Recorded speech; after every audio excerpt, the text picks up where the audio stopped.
Hey everybody, so today on Experimental Kitchen, I'm in the mood for a grilled cheese sandwich. But we're not going to make any old grilled cheese sandwich, we're going to make the ultimate grilled cheese sandwich. Alright, let's get to work. Now what exactly goes into the ultimate grilled cheese sandwich? Well, in Experimental Kitchen, we know that our imaginations are only limited to what we have in the refrigerator. So let's go check it out.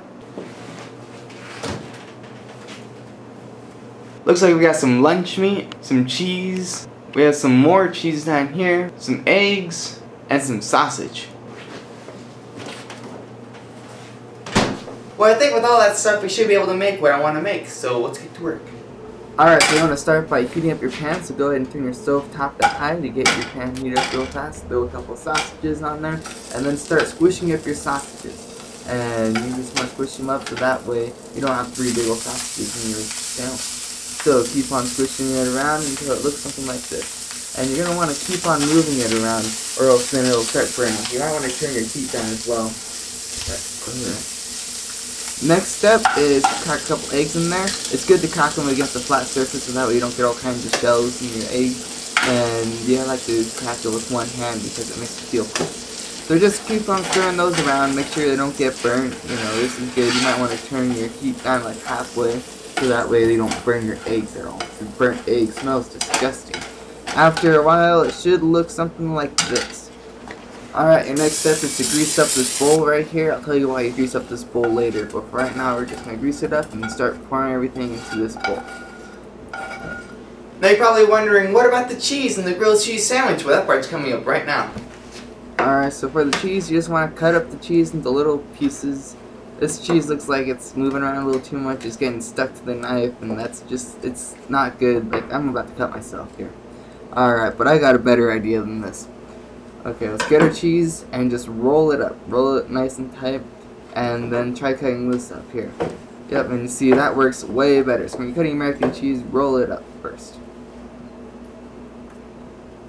Now let's pour that all into the bowl, and let's go grab the other cheese. And this cheese we're gonna put about 2 full handfuls in there. There you go, just like that. Now for our pan, we're going to fill it up with water. And you probably think this is all crazy, you know, oiling a bowl, filling a pan up full of water. But it all makes sense, okay? Just bear with me. So, put the pan on the hot stove top and grab your bowl and stick it inside the water. And now we have a double boiler. Alright, so as you can see, the cheese is starting to melt. So just keep moving it around until the cheese and everything is all melted and mixed together real nice. There we go. See, look at this. Now, we would have a huge mess if we didn't grease up this bowl first. Now, let's go ahead and dump the water out into the sink. Now that we've boiled all these eggs and nasty stuff that's inside this pan, it should come clean real easily. So you see, look at that, comes right off.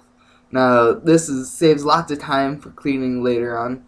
And so now we can just go ahead and spray it down, and look how clean that thing got.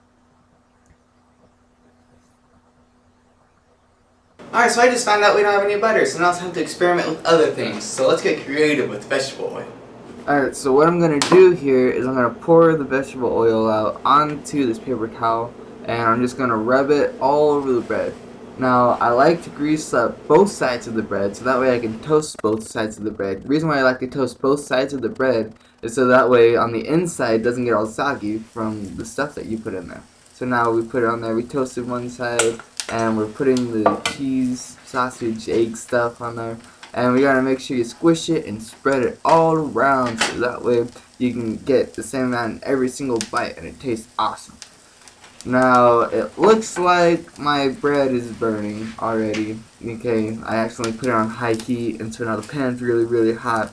And let's go ahead and flip it over and check out the damage here. And yep, I burnt it. Okay, so here's the lesson that we should all learn is that don't try to cook a grilled cheese sandwich on high heat or you'll burn it. So let's just move that off of there, and I'm going to go ahead and put a lid on it so that way the heat that's already inside the pan can melt the cheese. Alright, so I burnt my grilled cheese sandwich, but that's okay because in Experimental Kitchen we believe in finishing what's on your plate no matter how burnt it is. So, I'm going to enjoy this because, I mean, look at what's inside of here. It's got eggs, and it's got sausage, and cheese, Okay, now this stuff is amazing. So, I will finish this sandwich and I will enjoy it, and it's awesome. Now, you probably don't think I'm gonna do it. Well, you know what? I'm gonna take a bite of this thing right now, okay? Okay? Ready?